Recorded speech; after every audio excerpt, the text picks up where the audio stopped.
함께 예배하는 모든 분들 가운데 이 말씀의 축복이 함께 하시기를 주님의 이름으로 축원합니다. 지금 우리는 내면에 관해서 계속해서 말씀을 나누고 있습니다. 오늘은 우울 감정에 대해서 함께 말씀을 나누기를 원합니다. 24절에 보면 오라 나는 공고한 사람이로다 라고 바울이 이렇게 자신의 현재의 내면의 상태를 고백하고 있습니다. 여기 공고하다는 이 단어는 새꼬쟁이로 이렇게 깨뜨림을 당하는 듯한 지속적인 시련 상태를 바로 의미합니다. 과거에 전쟁에서 포로를 잡으면 새꼬쟁이로 사람을 이렇게 꿰습니다. 탈북자들을 중국에서 잡아가지고 다시 북송할 때에 새꼬쟁이로 꽂은다고 그래요. 이 콧뚜레를 그냥 뚫어가지고 연결해가지고 가거나 살갗을 이렇게 가는 철사로 깨가지고 도망가지 못하도록 그렇게 해가지고 북한으로 다시 북송한다는 이야기를 들었습니다. 이게 이 바울 시대 때는 흔한 일이었습니다. 이런 상태에 놓여 있다는 것은 이것은 어떤 상태이겠습니까? 육체적으로, 정신적으로, 또 환경적으로 너무 비참한 상태지요. 그러니까 살 소망이 없지요. 차라리 죽는 게 낫겠다. 사람이 사람 취급을 받지 못하고 소에게나 하는 행동, 짐승에게나 하는 행동을 우리에게 하는 거지요. 이로 인하여서 내가 짐승 취급을 받고 있다는 그 비참함, 그래서 차라리 죽는 게 낫겠다, 이런 생각이 드는 것이죠. 이것이 뭐냐면 이 공고하다는 바로 단어의 의미라고 하는 것입니다. 오늘날의 의미로 바꿔보면 이게 바로 우울 감정이라고 하는 것이죠. 우울이라고 하는 것은 내 자신의 존재 가치가 없다는 생각이 드는 거지요. 살아서 살 필요가 없다는 거지요. 누군가에게 도움이 전혀 되지 않는 거지요. 나 자신에게도 가장 좋은 방식은 죽는 것이 내 자신에게 가장 좋은 길이야 라고 생각하는, 죽는 길 외에는 다른 길이 보이지 않는 비참한 고통 상태에 놓인 것을 바로 우울이라고 이야기를 합니다. 바울이 지금 오라 나는 공고한 사람이다. 나는 죽는 길 외에는 다른 길이 없는 비참한 상태에 놓인 상태의 사람이다 라고 고백을 합니다. 왜 그가 이런 고백을 하게 되었을까요? 19절 말씀을 보십시오. 내가 원하는 바 선을 행하지 아니하고 도리어 원하지 않는 바 악을 행하는 도다라고 말하고 있습니다. 원하지만 원하는 대로 살아갈 수 없는 현실과 또 자신의 무능 때문에 그런다고 하는 것이죠. 자신에게는 이상이 있습니다. 그런데 그 이상을 실현해 살아낼 수 없는 무기력한, 무능한 자기 자신, 그리고 또한 우리에게 주어진 현실, 이 괴리감, 이것이 저와 여러분들을 바로 우울감에 사로잡히게 만든다고 하는 것이죠. 여러분, 이 우울의 문제는 사실 불신자보다 신자들이 훨씬 더 자주 겪는 심리적인 상태입니다. 왜냐하면 신자들은 불신자들보다 훨씬 더 높은 이상을 가지고 사는 까닭에 그렇습니다. 저와 여러분은 우리 인생이 하나님의 뜻대로 살아가기를 원합니다. 여러분, 하나님의 뜻이 얼마나 높은 수준입니까? 불신자들은 그냥 돈이나 좀 더 많이 벌었으면 좋겠다, 좀 집이나 좀 넓게 살았으면 좋겠다, 내가 건강하고 먹고 싶은 거 마음껏 씹을 이나 건강했으면 좋겠다, 이 정도 소원이 다일 수 있지만 예수 믿는 사람들에게 있는 소원은 훨씬 큰 것입니다. 우리는 이 나라를 위해서 기도하고 열방을 위해서 기도하고 있는 사람들 아니겠습니까? 우리의 인생이 하나님의 뜻 가운데 그렇게 쓰여지는 인생 되기를 원하는 마음이 언제나 있습니다. 우리 자녀들을 향해서도 밥벌이나 좀 하고 살았으면 좋겠다, 이럴 때도 있지만 우리가 기도하다 보면 우리 자녀를 향한 기대와 소망이 뭡니까? 좀 하나님의 영광을 위해서 우리 자녀들이 좀 살았으면 좋겠다, 그거 있죠. 믿음을 가진 아이로 살았으면 좋겠다, 성령 충만한 아이들, 선한 영향력을 가진 아이들로 컸으면 좋겠다, 이런 소원이 우리 가운데 있다고 하는 것이죠.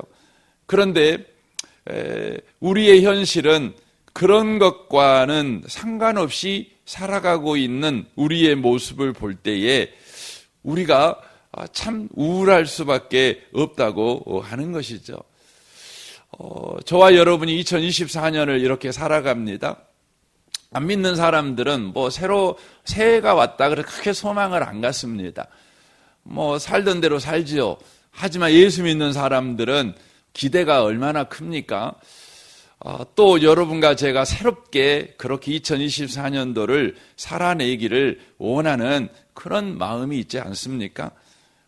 그런데 2024년을 막상 여러분 시작하려고 했는데 현실은 2023년도하고 똑같습니다.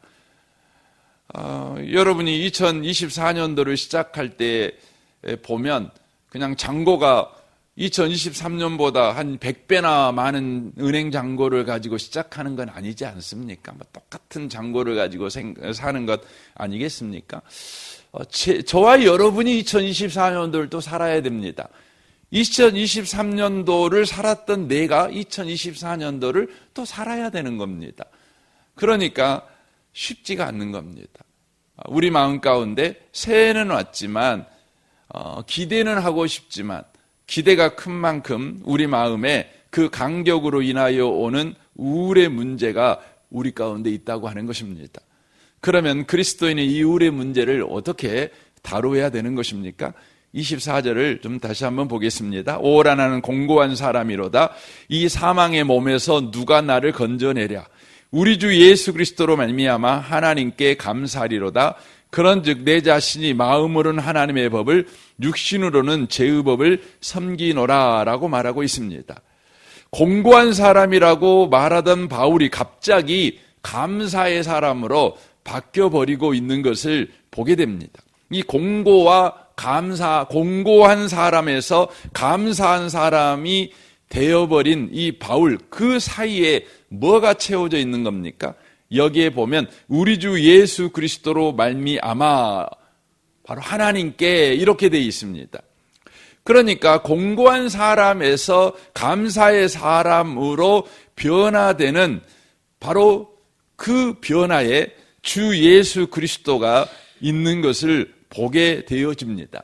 그러니까 공고한 사람이 감사한 사람이 되는 것, 기쁨의 사람이 되는 것은 상황이 바뀌거나 환경이 바뀌어서 될 일이 아니라 주 예수 그리스도와의 관계 속에서 일어나는 변화라는 것을 이 성경이 분명하게 이야기를 하고 있다고 하는 것입니다. 그러니까 여러분 우울하십니까?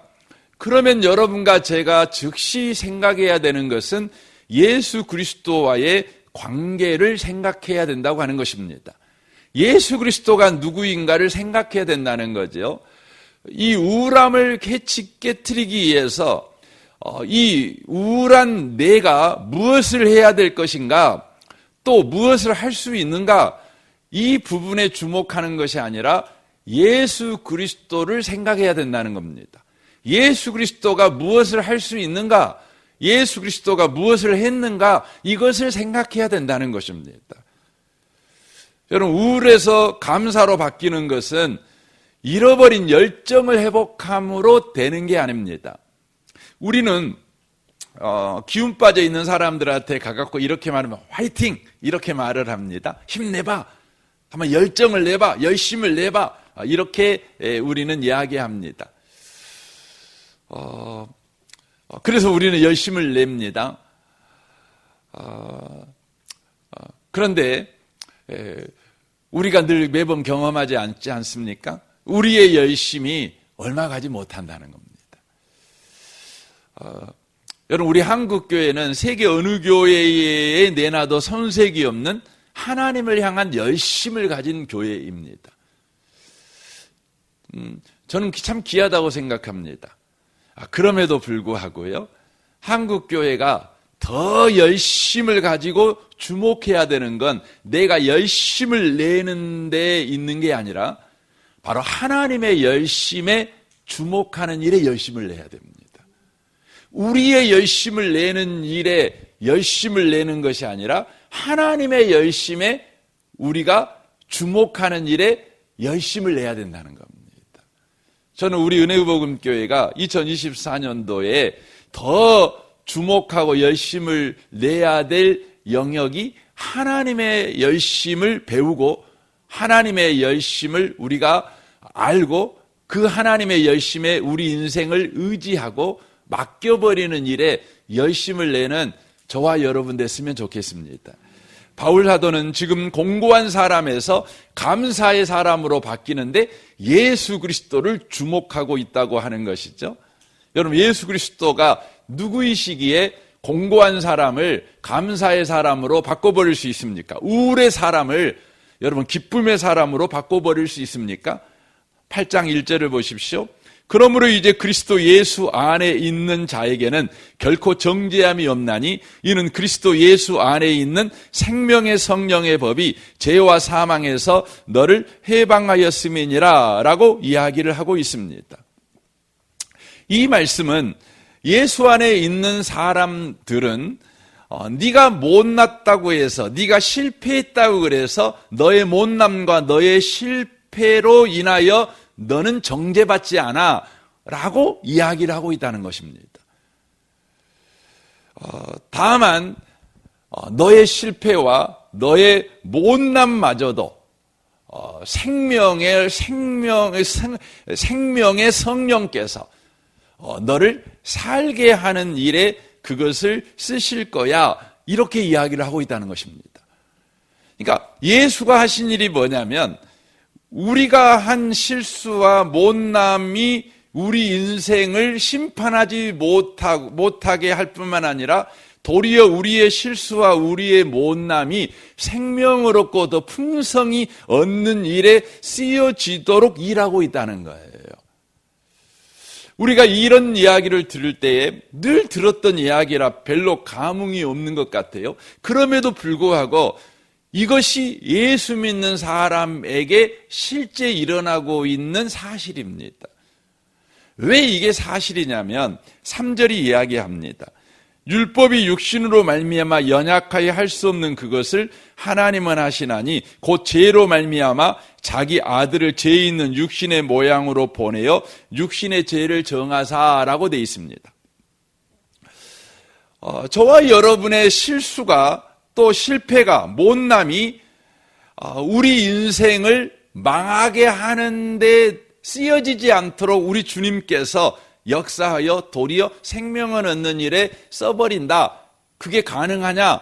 가능하다는 거죠. 왜냐하면 바로 예수께서 하신 더 큰 일이 있다는 거예요. 그 더 큰 일이 뭐냐면 바로 저와 여러분의 인생의 근본적인 문제가 죄의 문제죠. 이 죄의 문제를 바로 해결해 버렸기 때문에 그렇다라고 성경이 이야기합니다. 여러분, 인생은 이 죄 문제를 해결하기 위해서 끊임없이 노력하지요. 저와 여러분이 하나님의 말씀을 지키려고 얼마나 노력을 합니까?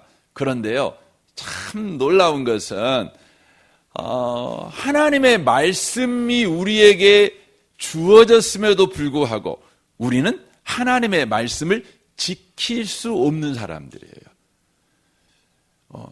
여러분, 옆에 있는 친구가 여러분한테 뭔가 말했어요.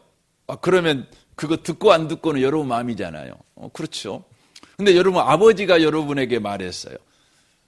그러면 듣고 안 듣고는 여러분 마음이긴 하겠지만 친구 말을 안 들었을 때하고 아버지 말을 안 들었을 때는요, 그 부담감이 상당히 큽니다. 다릅니다. 상당히 다르죠. 그래서 여러분 친구 말을 안 들었을 때는 별로 뭐 그럴 수 있잖아요. 뭐 나하고 같은 레벨이니까. 근데 아버지 말을 안 듣고 나면 되게 불편합니다. 되게 불편해요. 그래서 할 수만 있으면 여러분 어때요? 아버지 말은 들으려고 합니다. 여러분 그 엉덩이에 뿔나지 않는 자식이라면 대부분 부모 말은 들으려고 합니다. 들으려고 합니다. 근데요, 여러분 하나님 말씀이라면 어쩌겠어요? 하나님 말씀이라면 여러분 부모 말씀도 들으려고 한다면 하나님 말씀이라면 여러분 저와 여러분이 더 잘 들으려고 하겠죠. 왜냐하면 하나님 말씀은 죽고 사는 문제거든요. 하나님 말씀은 복과 저주의 문제 아니겠어요? 그래서 신명기 28장에 보면 하나님께서 말씀해 주고 나서 뭐라고 그럽니까? 네 앞에 복과 저주를 놔뒀다 그렇게 말해요. 그러니까 네가 말씀 지키고 살면 복 받고 네가 말씀 못 지키고 살면 너 저주받아 이렇게 말합니다. 저주를 받는데 어떻게 저주받는다고? 나가도 저주받고 들어와도 저주받고 네가 택시 타도 저주받고 지하철 타도 저주받고 네가 걸어가도 저주받고 이 말을 하고 있는 거예요. 얼마나 무섭습니까? 그러면 여러분과 제가 제정신을 가지고 있으면 어떻게 해야 돼요? 당연히 하나님 말씀 지켜야죠. 또 지키려고 얼마나 애쓰겠어요? 얼마나 노력하겠어요? 그런데요, 우리는 그 하나님 말씀을 지킬 수 없어요. 그래서 3절이 그 말이에요. 율법이 육신으로 말미암아 연약하여 할 수 없는 거. 그러니까 우리가 하나님의 말씀이라면 지켜야지요. 당연히 지켜야지요. 안 지키면 벌 받는데, 안 지키면 망하는데, 안 지키면 지옥 가는데. 그래서 저와 여러분이 말씀 지키려고 노력하는데요, 우리 육신의 실력이요, 그 말씀을 지켜낼 수가 없는 거예요. 그래서 우리는 어떻게 해요? 다 죄인이에요. 바울 사도가 하는 말같이 오라 나는 공고한 사람이로다. 나는 지금 새꼬쟁이에 끼어가지고 지옥으로 끌려갈 수밖에 없는 그런 비참한 처지에 놓여버렸구나. 지금 이렇게 고백할 수밖에 없는 인생입니다. 그런데요, 바로 이 일을 누가 해결해 버렸냐면 하나님께서 자기 아들을 통해서 해결해 버렸어요. 바로 십자가에 예수님을 내어주심으로 인간이 아무리 노력하고 아무리 애써도 인간이 자각을 해요. 이렇게 살아야 돼. 이렇게 사는 게 사는 방식이야. 이렇게 살아야 천국 가.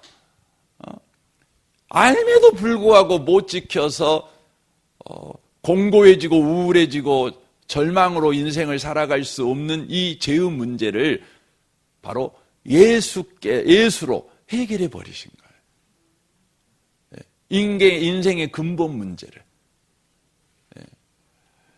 그래서 저와 여러분이 예수 믿으면 제 문제에서 해방되어 자유인이 되지 않습니까? 저와 여러분이 어두움의 자식에서 이제 하나님의 백성으로 변화되어지는 은혜 속으로 우리가 들어가게 되는 거 아닙니까? 이 근본적인 문제를 해결해 버렸어요. 죽고 사는 문제를 해결해 버렸다고요. 여러분, 아주 유명한 의사가 있다고요. 근데 그 의사가 죽고 사는 질병을 해결해 버린 거죠. 암, 말기, 환자를 그냥 아주 가볍게 해결해 버리는 거죠. 심장이 멈춰서 죽어가는 사람의 심장을 아주 그냥 쉽게 뛰게 다시 뛰게 만드는 거죠. 죽은 자를 살려내는 능력이 있는 거예요. 살려내는 능력이 있는 거죠. 여러분, 그런 능력이 있는 사람은요, 산 사람을 살게 만드는 건 어쩔까요? 훨씬 쉽겠죠. 죽은 사람을 살리는 능력이 있다면 산 사람을 살게 만드는 거야 쉽겠죠. 산 사람을 성공시키는 거야 여러분 쉽겠죠. 산 사람을 훌륭하게 만드는 거야 쉽겠죠. 그렇지 않겠습니까? 지금 이 말씀을 하고 있는 거예요. 우리 예수님은 죽은 사람도 살리시는 분이시다. 살렸다. 죽은 자를 살리신 분이시다. 십자가에 매어 달려서.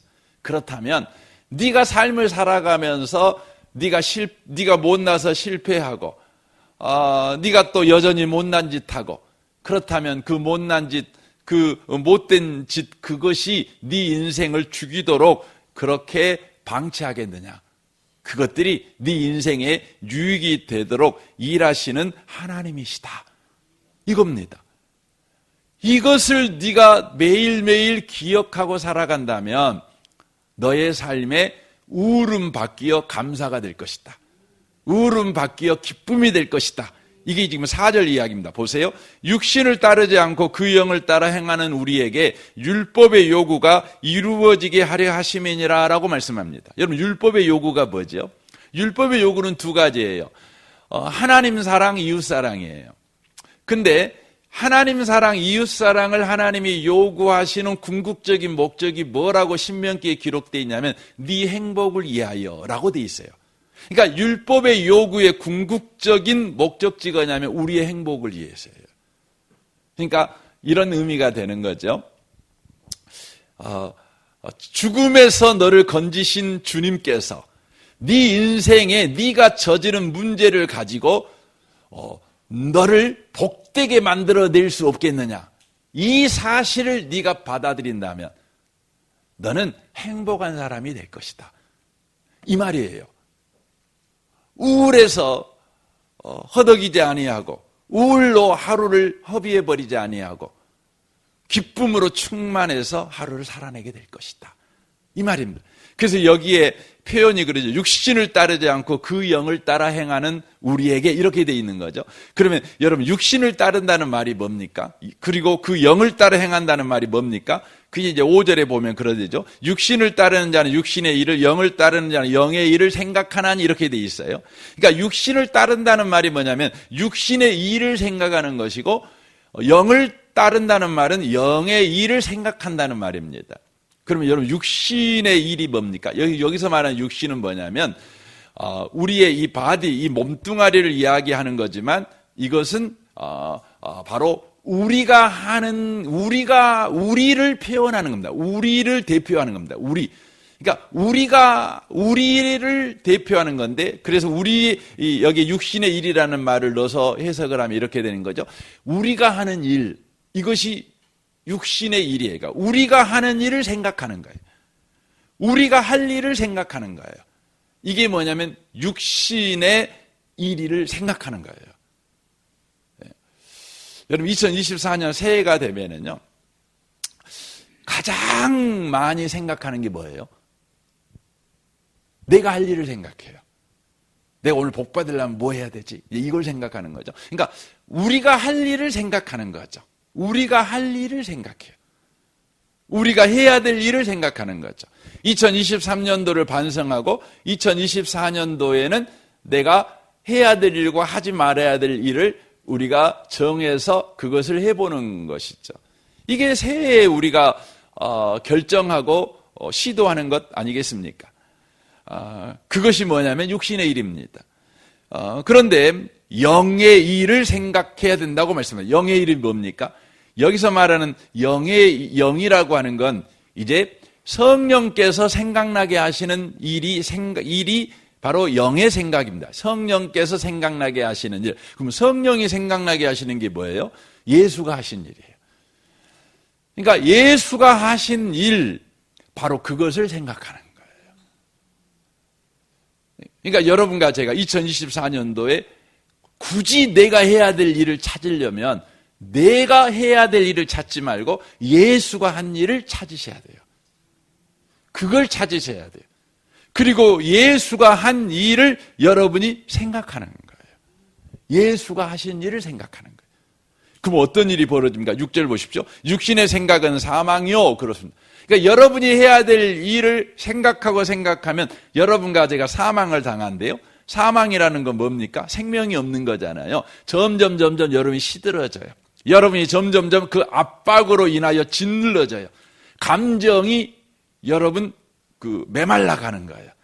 여러분의 행동이 더디어지다가 끝내는 폭이 돼 버리는 것이죠. 여러분의 생각도 점점 막 복잡해지고 점점 갈등 가운데 빠지다가 에라 모르겠다 이렇게 결론으로 간다는 거예요. 이게 사망이라는 거예요. 그러니까 여러분과 제가 뭔가를 하려고 생각을 하면 우리가 흔히 하는 말이 뭐예요? 작심 뭐라 그러죠? 3일이에요. 우리가 하려고 하는 일을 우리가 작심해서 3일간은 하지만 3일 후에는 뭐예요? 사망하신다는 거예요. 그런데 영의 생각은 생명과 평안이에요. 영의 생각. 예수님이 하신 일을 생각을 할 때요, 무슨 일이 여러분의 기쁨의 감정이 살아나요. 감사의 감정이 살아나요. 여러분의 몸이 움직이기 시작해요. 여러분의 생각이 반듯하고 단순해지기 시작해요. 복잡해지지 않아요. 생명이 사는 거예요. 생명. 막 사는 거예요. 사는 거죠. 그러면 어떻게 되는 겁니까? 저와 여러분이 예수가 하신 일을 생각하고 생각하잖아요. 그러면 생각이 살고 행동이 살아요. 결정이 살아요. 그래서 여러분과 제가 움직이게 돼 있어요. 어떻게 움직이지요? 예수께서 하신 일. 그래서 골로새서 1장에서는 이렇게 바울 사도가 자기가 움직이는 걸 이렇게 표현을 합니다. 골로새서 1장입니다. 1장 29절에 이렇게 말합니다. 이 일을 위하여 나도 내 속에서 능력으로 역사하시는 이의 역사를 따라 힘을 다하여 수고하노라, 이렇게 되어 있는 거예요. 그러니까 자기가 이 일을 하게 하는 힘이 어디서 나오냐면 자기 안에 역사하시는 분으로부터 내가 움직이는 힘이 나오는 거예요. 그러니까 여러분과 제가 결심하고 결단한 것이 나를 움직이는 것이 아니라 예수가 하신 일을 생각할 때에 그것이 나로 하여금 움직이게 만드는 거죠. 수고하게 만드는 거예요. 열심을 내게 만드는 거죠. 여러분, 우울한 사람들의 가장 큰 특징이 뭐죠? 못 움직여요. 여러분, 방에서요, 자기가 있는 방에서 거실로만 나오면 괜찮을 텐데 안 나와요. 안 나와요. 그 어두컴컴한 방에서 그 햇빛 찬란함, 밖으로 좀 나와서 걸어 다니면 좋겠는데 안 걸어요. 못 움직여요. 우울증에 걸리시면은요, 못 움직여요. 왜냐하면 우울증이라는 것의 가장 큰 특징이 뭐냐면 이 생각이, 부정적인 생각이 끝나지를 않는 거예요. 그러니까 여러분, 제가 자주 쓰는 말이 생각하면 생각할수록 생각나는 것이 생각이므로 생각하지 않는 생각이 옳은 생각이라고 생각을 해요. 그러니까 생각이 시작을 하면 끝이 없는 거예요. 끝이 없어요. 여러분, 생각은 끝나야 돼요. 생각은 정리돼야 돼요. 근데 우울하다는 뭐냐면 생각이 끝이 없는 거예요. 끝이 없는 거예요. 그러니까 여러분, 생각이 정리돼야 사람이 움직일 거 아니겠어요? 걸어가든지 뭐 하든지 할 거예요. 생각이 정리가 안 되면 못 움직여요. 근데 생각을 정리하게 하는 게 있어요. 그게 뭐 예수님이에요. 그래서 예수님이 누구예요? 알파 오메가예요. 처음과 나중이에요. 예수님은 정리하게 하셔요. 예수님 생각이. 이 아침에 오신 복 있는 성도 여러분, 예수님을 생각하는 분들이 되시길 바랍니다. 그래서 여러분 계속 성령을 구하, 성령님 오늘 또 나를 지배하셔서 예수님 생각을 충만하게 하십시오. 그래서 생각이 정리되게 하시고 살 생각이 내게 그냥 나오게 하시고, 그래서 내가 움직이게 하십시오. 내 안에서 역사하시는 이의 역사를 따라 움직이는 은혜가 내게 있기를 원합니다. 이 은혜가 저와 여러분에게 충만하시기를 주님의 이름으로 축원합니다. 아멘. 우리 같이 기도하겠습니다. 오늘 말씀을 우리 생각하며 이 아침에 같이 기도하기를 원합니다. 주님, 우리에게는 우울한 감정이 참 많이 있습니다. 사실 여러분, 우울한 감정은 똑똑한 사람일수록 많습니다. 이 똑똑하다는 게 뭐냐면 생각하는 힘이 있는 사람이거든요. 생각할 거리가 많은 사람이거든요. 몸 쓰는 사람들은 생각할 거리가 적잖아요. 그래서 여러분, 우울증 치료하는 방식 중에 하나가 뭐냐면 생각하지 말고 몸 써라, 몸 써, 이걸 많이 합니다. 몸을 쓰라고 요구를 많이 합니다. 그것도 좋은 방법입니다. 하지만 결정적인 방법은 예수를 생각하는 것입니다. 성령의 생각, 영의 생각, 내가 해야 될 일, 내가 누구인가, 내가 어떻게 할 수 있는가, 내가 이거 해낼 수 있어? 내가 해낸 경험이 있는가, 성공의 경험이 있는가, 이걸 생각을 하게 될 때 우리는 사망으로 갈 수밖에 없습니다. 예수가 하신 일을 생각하셔야 합니다. 성령이여 이 아침에 우리를 충만케 하셔서 예수가 하신 일로 충만하게 우리를 축복하여 주십시오. 그래서 우울이 기쁨이 되게 하여 주십시오. 불평이 감사가 되게 하여 주십시오. 2024년도를 햇빛 가운데 걸어가는 그런 힘이 있는 우리 은혜를 이 아침에 허락하여 주옵소서. 여러분 오늘 수요일입니다. 수요 예배를 위해 기도해 주시고 우리 미래세대 청소년, 우리 윤상효 전사님과 우리 청소년들, 우리 정선마을 장로님과 순장 순원을 위해서 이 나라 이 민족과 북한과 열방을 위해서 여러분 가정을 위해 저 자녀를 위해 남편을 위해 아내를 위해 부모를 위해서 이 아침에 특별히 기도하시면 좋겠습니다. 우리 주여 한번 우리 3번 기도하고 부르짖고 우리 기도하기를 원합니다. 주여 주여 주여 오 하나님 아버지 하나님 아버지 이 아침에 주님 주를 우리가 바라봅니다. 주를 앙망합니다. 우리 안에는 끊임없이